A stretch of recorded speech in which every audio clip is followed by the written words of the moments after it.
नमस्कार, मैं विशाल एक बार फिर से आप सभी का स्वागत है। ऋषि सुनक की चर्चा जोरों पर है।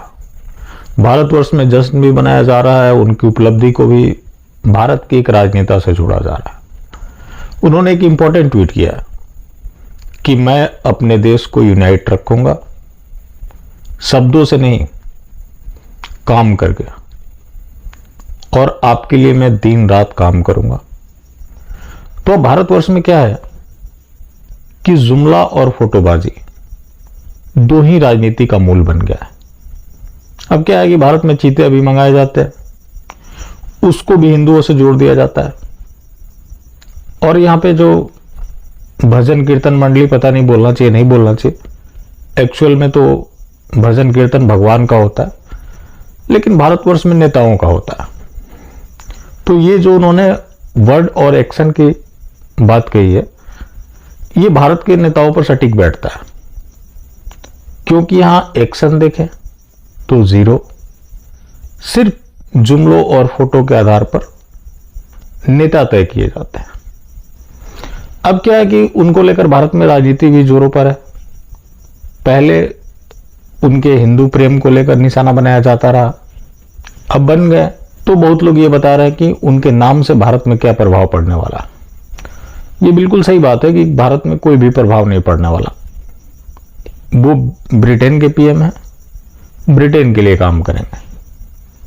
अब क्या है कि उनके सारे दूसरे देशों को भी निशाना बनाया जा रहा है, जो कि सबसे पहला नाम है शाह फैसल का। अब इनकी बातों को आप दो तरीके से ले सकते हैं। एक तो आप इसके ऊपर वाहवाही कर सकते हैं, दूसरा खुद के बारे में सोचने की जरूरत है। शाह फैसल ने भी ऋषि सुनक के बहाने पाकिस्तान और बांग्लादेश के ऊपर निशाना साधा है, मतलब जो भी इस्लामिक मुल्क है जहां ऑफिशियली ये चीज अनाउंसमेंट है कि कोई भी गैर मुस्लिम उच्च पदों पर नहीं जा सकता। लेकिन भारत में ऐसा नहीं है।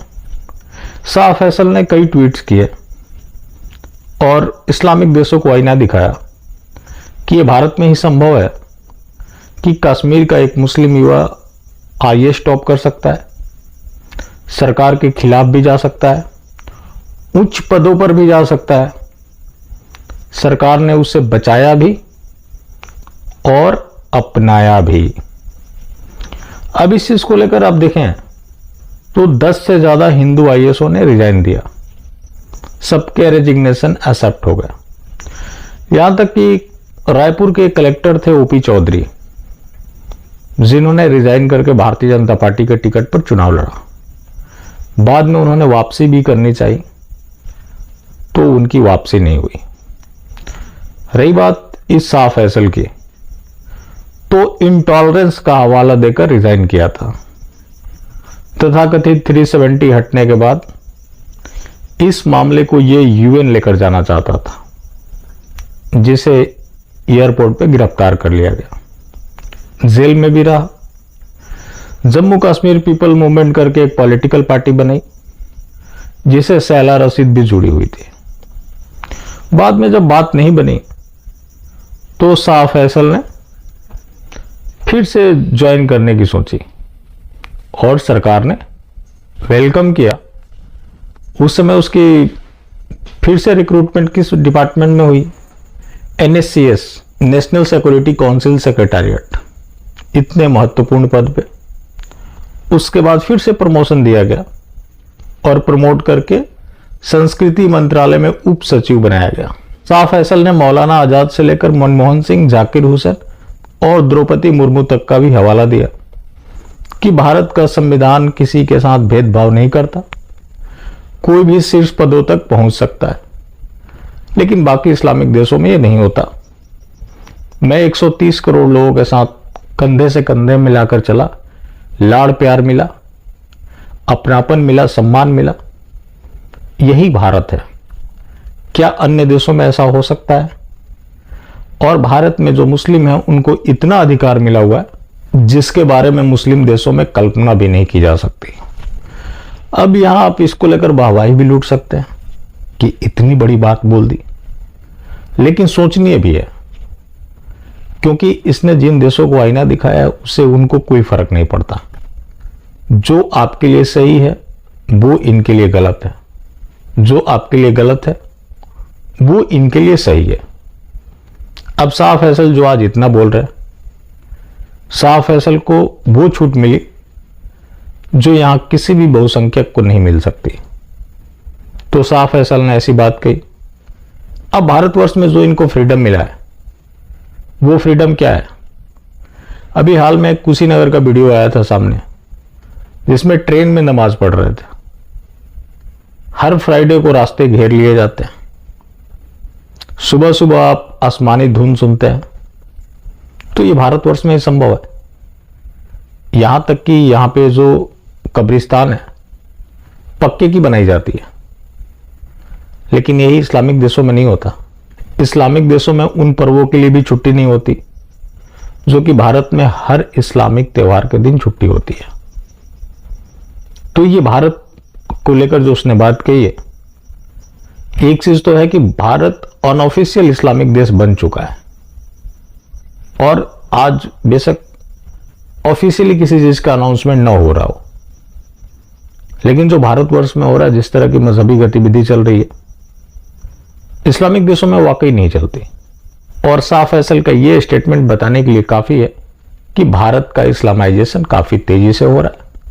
अब इसमें आप अपनी कुछ सालों के लिए वाहवाही लूट सकते हैं, लेकिन एट फाइनली ये चीज सही नहीं है, क्योंकि गलत को ग्लोरीफाई करके आप ये सोचते हैं कि वो सही हो जाएगा, तो ऐसा नहीं है। क्योंकि जिस तरह की मजहबी गतिविधि भारत में चल रही है, जो कि आप देखते भी है, चाहे वो पॉलिटिकल क्लास हो, मीडिया क्लास हो, या कोई भी वर्ग हो, एक तो उसका पहचान उजागर नहीं किया जाता। कई जगह उनको अल्पसंख्यक होने की छूट भी मिलती है कि मौलवी को साधु बता दिया जाता है। ऐसे भी कई जगह मामले होते हैं जहां पर वो दूसरों को प्रताड़ित कर रहा है और उनको ही प्रताड़ित दिखा दिया जाता है।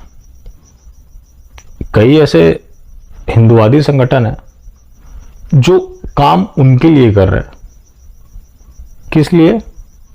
वाहवाही लूटने के लिए। तो ये तो शाह फैसल ने बिल्कुल सही बात कही कि इस्लामिक देशों में अकल्पनीय है जो कि भारतवर्ष में हो रहा है। और शाह फैसल को जो छूट इन्होंने दी, किसी अन्य को नहीं दिया। जो आदमी सस्पिशियस रहा, क्या आप ऐसा इमेजिन कर सकते हैं कि कोई आईएएस ऑफिसर जिसको जेल हो जाए, वो पॉलिटिकल पार्टी बना ले, सरकार के विरुद्ध चला जाए और सरकार उसको बचाएगी? लेकिन शाह फैसल के केस में ऐसा हुआ। जो उसने जिक्र किया, और जब भारतवर्ष ने इतना कुछ कर दिया, तो क्या ये आईना दिखाने से जो भी इस्लामिक देश हैं, क्या वो राइट्स देंगे जो नॉन मुस्लिम है? जिसका जवाब है नहीं। तो आप बेशक इसको लेकर वाहवाही लूट सकते हैं, लेकिन सच्चाई से मुंह नहीं मोड़ा जा सकता। और सच्चाई ये है कि भारत का इस्लामाइजेशन काफी तेजी से चल रहा है। चलिए, बाकी जिंदा रहें तो फिर मिलेंगे, और मिलते रहेंगे तो जिंदा रहेंगे। मिलना जुलना जारी रखें, लेकिन हाँ, मास्टर स्ट्रोक वादी बिल्कुल भी ना हो।